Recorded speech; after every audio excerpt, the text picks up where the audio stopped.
Welcome to horror studio. ये कहानी एक ऐसे कबाड़ी वाले के बारे में है जो गांव-गांव घूमकर कबाड़ी का सामान दिया करता था। और एक दिन उसके साथ होता है एक ऐसा हादसा जिसके बारे में आज आपको इस कहानी में पता चलेगा। नाम था उसका हरिया और उम्र होगी कुछ 28 से 30 साल। बात भी लगभग आज से 35 से 40 साल पुरानी होगी। हरिया कबाड़ी का काम करता था और उसके परिवार में वो, उसकी बीवी लता और उसके 2 बच्चे थे। दुकान तो उसकी झोली ही थी, मतलब दुकान नहीं था, उसकी केवल एक साइकिल थी जिस पर वो कबाड़ी का सामान लादे रहता था। वो तो केवल इस गांव से उस गांव जाकर पुराना सामान खरीदता था और उस सामान को शहर जाकर बेच देता था, जिससे उसे कुछ पैसे मिल जाते थे और उसके परिवार की खर्च निकल जाती थी। वो समय ऐसा था कि जब ना तो बिजली थी और ना ही पक्के रास्ते थे। इंसानों के द्वारा बनाई हुई छोटी सी पुलों से ही लोग आया जाया करते थे। हरिया भी उन्हीं रास्तों का इस्तेमाल करता था एक जगह से दूसरी जगह जाने में। ऐसे ही एक दिन की बात है जब सुबह सुबह ही हरिया दूसरे गांव में भंगार का सामान लेने के लिए निकल गया था। आज उसका दिन अच्छा था और उसको बहुत सारा कबाड़ी का सामान मिला, तो उसने सोचा कि चलो 1-2 गांव और घूम लेता हूँ तो थोड़ा और सामान मिल जाएगा। यही सब सोचकर वो दूसरे गांव भी चला गया। उसको वहाँ भी खूब सारा कबाड़ का सामान मिला और ऐसा करते करते उसे शाम हो गई थी। अब वो सोचने लगा कि अरे, आज तो समय का पता ही नहीं चला। मुझे घर पहुंचने में पक्का देर रात होने वाली है। अगर आज मैं यहाँ रुक जाता हूँ तो घर पर सब मेरी चिंता करेंगे, इसलिए मुझे जल्द से जल्द निकल जाना चाहिए। और ये सब सोचकर वो अपने घर की ओर निकल गया। वैसे वो अपने गांव से काफ़ी दूर आ गया था और तकरीबन 3 से 4 घंटे उसे लगे वाले थे अपने गांव तक पहुंचने में। हे भगवान, आज काम के चक्कर में बहुत लेट हो गया हूँ। घर पर लता और बच्चे मेरी राह देख रहे होंगे। मुझे जल्द से जल्द घर पहुंचना चाहिए। उसको घर के रास्ते वैसे तो बहुत लंबा था, पर अगर वो जंगल वाले रास्ते से जाए तो वो जल्दी पहुंच जाएगा।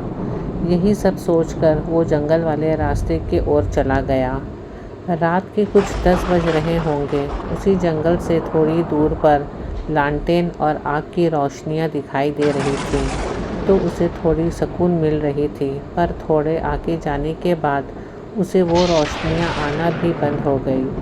अब हरिया धीरे धीरे आगे बढ़ रहा था, पर उसका सामान की वजह से वो थोड़ा थक भी रहा था, तो वो थोड़ा आराम करा और फिर से चलने लगा। धीरे धीरे चलते चलते उसे उस जंगल में से अजीब सी आवाज़ आने लगी और उसको महसूस हो रहा था कि कोई तो है उस जंगल में उसके अलावा जो इस तरह की आवाज़ कर रहा था।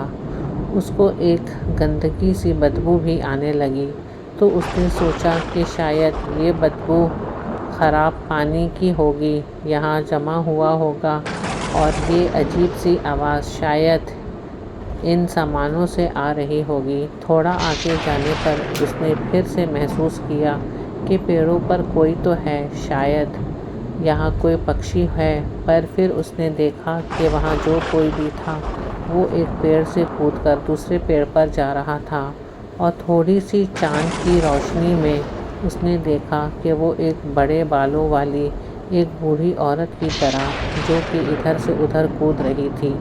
ये देखकर हरिया डर गया, क्योंकि किसी भी बूढ़ी औरत को ऐसा एक पेड़ से दूसरी पेड़ पर कूदना बिल्कुल भी आम बात नहीं था। हो ना हो ये एक चुड़ैल है, और ये सोचकर हरिया के पसीने छूट गए। पर हरिया ने अपने डर पर काबू पाया और उसने सोचा कि तेज़ तेज़ गाड़ी चलाता हूँ और जल्दी यहाँ से निकलता हूँ ताकि इससे जान बचे। मैं तेज़ी से अपनी साइकिल चलाने लगा और बस इसी इंतज़ार में था कि अब घर पहुँचूँ और इस डायन से मुझे छुटकारा मिले। अब मुझे वो डायन दिखाई नहीं दे रही थी और ना ही किसी पेड़ के हिलने की आवाज़ आ रही थी। मुझे लगा कि शायद वो सब मेरा भ्रम होगा और मैं काफ़ी थक गया हूँ, तो मुझे ऐसा खाली एहसास हुआ होगा। अब मुझे थोड़ा आराम हुआ, पर मैंने एक बात पर गौर किया कि मेरी साइकिल पर जो पीछे भार लदा था वो काफ़ी भारी हो गया था। अजीब बात थी कि ऐसा कैसे हो सकता है। मतलब शायद मैं थक गया हूँ तो मुझे ऐसा लग रहा होगा। तो मैं थोड़ा रुक गया और मैं आराम करने का सोचा। मैं आराम ही कर रहा था कि तभी मैंने अपने पीछे किसी की सांसों की आवाज़ सुनी। ऐसा लग रहा था जैसे वो मेरे अलावा कोई और भी है। मुझे फिर से पसीने आने लगे और मैंने पीछे मुड़कर देखा, पर वहाँ कोई भी नहीं था। मैं काफ़ी थक गया हूँ, मुझे टॉयलेट करके निकलना चाहिए। मुझे पेशाब आ रही थी और मेरे पेशाब करने के लिए पास ही की झाड़ी तक गया और जब मैंने अपना काम ख़त्म किया तो जब मैंने अपनी साइकिल तक जाने लगा तो मैंने देखा कि एक बूढ़ी और सफ़ेद बालों वाली यही वो चुड़ैल थी जो कुछ देर पहले पेड़ों पर कूद रही थी। उसे देखकर मेरी जीभ गले में ही अटक गई। वो चुड़ैल काफ़ी भयानक थी और उसके चेहरे बहुत ही बदसूरत और काला था। उसकी एक लंबी नाक थी और उसने काले रंग की शाल आधी रखी थी। वो मेरी ओर देख रही थी और ज़ोर ज़ोर से हंस रही थी और अपनी जीभ मेरी तरफ करके मुझे उसके पास बुला रही थी। ये देखकर मैं समझ गया था कि ये एक मांस-नोची चुड़ैल है और आज ये मेरा भोजन करेगी। वो चुड़ैल अपनी जीभ हिलाते हुए मेरे करीब आने लगी। अब बस जितनी जान मैं लगा सकता हूँ मुझे लगाकर यहाँ से भागना होगा, वरना ये चुड़ैल मुझे ज़िंदा खा जाएगी। और ये सोचकर हरिया तेज़ी से अपने गांव की ओर भागने लगा और वो चुड़ैल भी उसका पीछा तेज़ी से भागने करने लगी।